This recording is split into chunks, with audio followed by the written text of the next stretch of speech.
হাসপাতালের কেবিনে পিনপতন নীরবতা। ডাক্তার নীলার চোখের বাঁধন খুলছেন। গত 2 বছর ধরে নীলা অন্ধকারের বাসিন্দা। এক মর্মান্তিক দুর্ঘটনায় দৃষ্টিশক্তি হারিয়েছিল সে। আজ অপারেশন সফল হলে সে আবার পৃথিবী দেখবে। দেখবে তার সবচেয়ে প্রিয় মানুষটিকে, তার স্বামী আকাশকে। ডাক্তার আস্তে আস্তে ব্যান্ডেজটা সরালেন। প্রথমে সব ঝাপসা, যেন ঘন কুয়াশা। নীলা চোখের পাতা পিটকিট করল। ধীরে ধীরে কুয়াশা কাটতে শুরু করল। আলোর রেখা স্পষ্ট হল। সামনে দাঁড়িয়ে ডাক্তার, তার পাশেই দাঁড়িয়ে আকাশ। কিন্তু আকাশের দৃষ্টি নীলার দিকে ছিল না।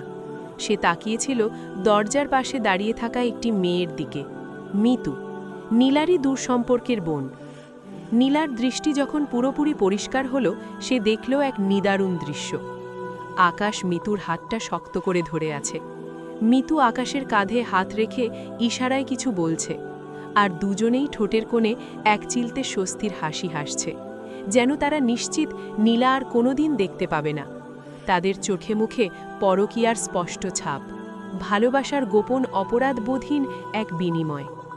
মুহূর্তের মধ্যে নীলার বুকের ভেতরটা দুমড়ে মুচড়ে গেল।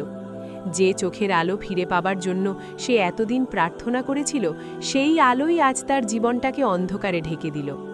সে বুঝতে পারল গত 2 বছর ধরে আকাশের যে অফিসের ট্যুর আর কাজের চাপ ছিল, তা আসলে মিতুর সাথে কাটানো সময়।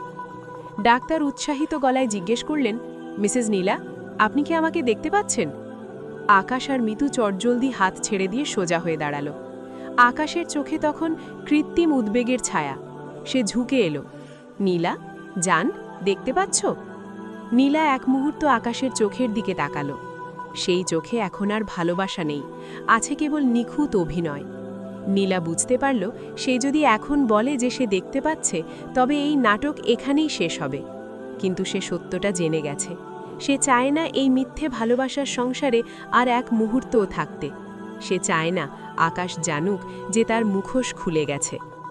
নীলা শূন্য দৃষ্টিতে মেঝের দিকে তাকিয়ে রইল। তারপর খুব শান্ত গলায় বলল, না ডাক্তার, সব এখনো অন্ধকার।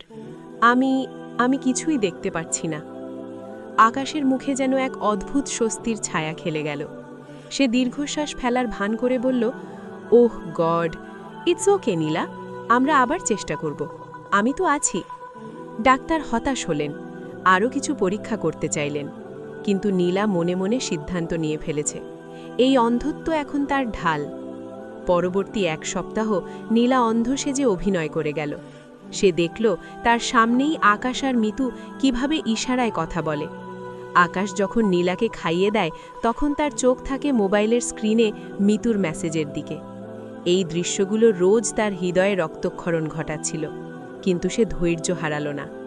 7ম দিন, আকাশ অফিসে গেছে। নীলা নিজের হাতে তার সব জমানো টাকা, গয়না আর প্রয়োজনীয় কাগজ গুছিয়ে নিল। সে দেখতে পায় এই শক্তিটাই তাকে নতুন করে বাঁচার সাহস দিল। টেবিলের উপর একটা চিঠি রাখল সে। চিঠিতে লেখা, আকাশ, অপারেশনের দিন যখন আমার চোখের বাঁধন খোলা হলো, তখন আলো ফিরে এসেছিল। আমি দেখেছিলাম তোমাকে, দেখেছিলাম মিতুকেও।